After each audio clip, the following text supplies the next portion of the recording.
The prince is giving a ball! The prince is giving a ball! The prince is giving a ball! The prince is giving a ball!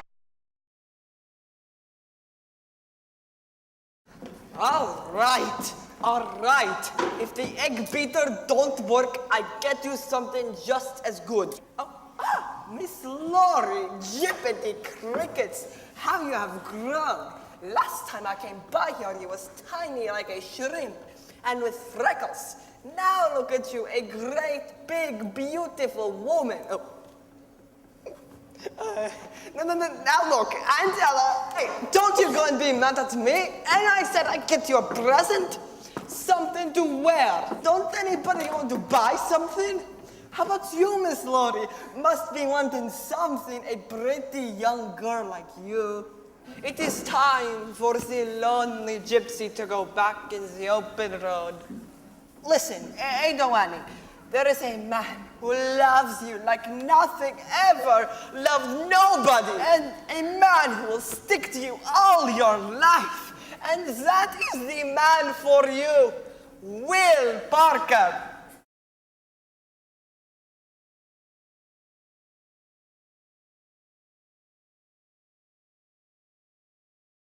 Well, sir, not that it is my place to say such things, and perhaps it's just my excitement you like you're about to create for me. No, that I wouldn't. Right. Yes, sir, right, sir, of course, sir.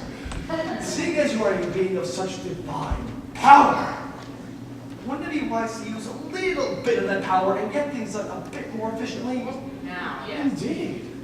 If we don't dispose of her soon, we'll have the fiery wrath of all herself to deal with.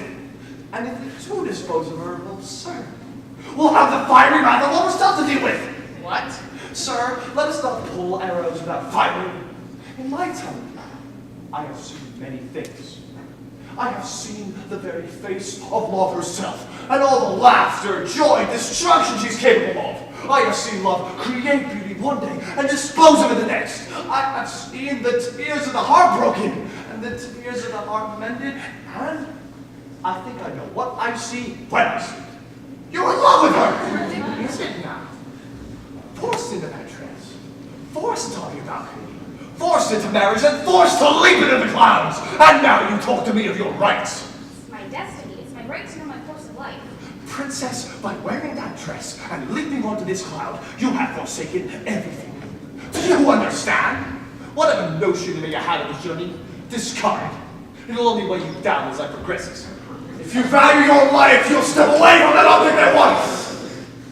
Although if you did value your life, you wouldn't really be here in the inner world to begin with now, would you? But it's not my place to ask questions, no, sir. I stand here with this big stick and say what the gods tell me, which is, of course, halt. What's that? What's that? You think you can get past me because you think you know my name? Well, let me tell you what it is, young sir. Runt is not my name. Runt. There you go again, using my name as if it were my own. Let me stress to you again that Runt is not my name.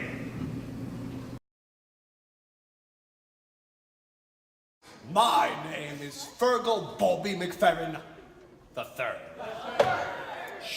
And I'm a candidate for the student presidency.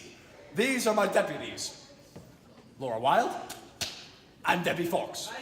If you vote for me, I will make William Ocean High School the most technologically advanced school in the country. Oh, a recent study has shown that if silicon chip technology continues growing at its current exponential rate, we can have computers twice, maybe 3 times the power of a Commodore 64 sitting at our desks. Man, actually, guys, I don't think a lot will change. We won't be able to fly. We'll still be living in houses, and our cars won't be able to talk. Oh, David Hasselhoff. This will be cool. Yeah. But only in Germany. But you know, by the year 2000, computers will, run our lives. I mean, we'll have mobile telephones that fit in the palm of our hands. Thank you, Nick, for sharing those thoughts. Okay, it's good to have role models, but at this stage in your training, you need to focus on process, not results. No need to apologize. In my class, you get points for honesty, because emotional honesty is what it's all about, right? This time we're going to play an acting game called Truth or Consequences. I want you to share with the class a secret about yourself. Something that reveals the very essence of who you are. Thank you, Joe. That was very honest. A little X-rated, but honest. Please, Mr. Vegas, for once in your life, keep it cool. Look, I can't make you stay, but if you go, you'll be making the biggest mistake of your life.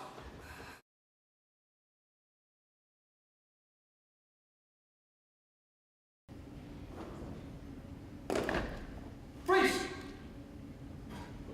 You can't be too careful, right? The name's Slade, Sam Slade. And I must say it's a pleasure to meet you all. I used to be with the LAPD, but even they didn't have enough action for me. So I started taking on cases of my own, for clients and big bucks. I work with the high life, the low life, the stars, the does, you name it. And I've established a reputation, you see. I always get my man. I'm the best in this business because I see things other people don't. Like you folks out there. I keep my eyes open and my gun ready. Now, folks, come on. Let's go back over the facts of this case. What do you know? What have you seen? Anything out of the ordinary? Anything unusual, ladies? Yes, no, maybe so? Maybe so. You, sir. Get a black socks. Thank you, that's so helpful. Now tell me, y'all saw that letter? Who wrote it? You. Yes, ma'am. The artist? Mortimer McGrath? Mortimer wrote that letter? Who got it? Hope Beaupre? Changes things, that makes sense. Now tell me, folks, what about them phone calls? Any more of those? Yes. Tell me, what were they saying? Hello? Murders are us. Murders are us. I've heard of them before. Wait, what was in the message this time? They said they mucked up the kidnapping. Kidnapping? They were supposed to kidnap. They weren't? No. We're looking for two people. We're looking for a killer and a kidnapper, weren't we?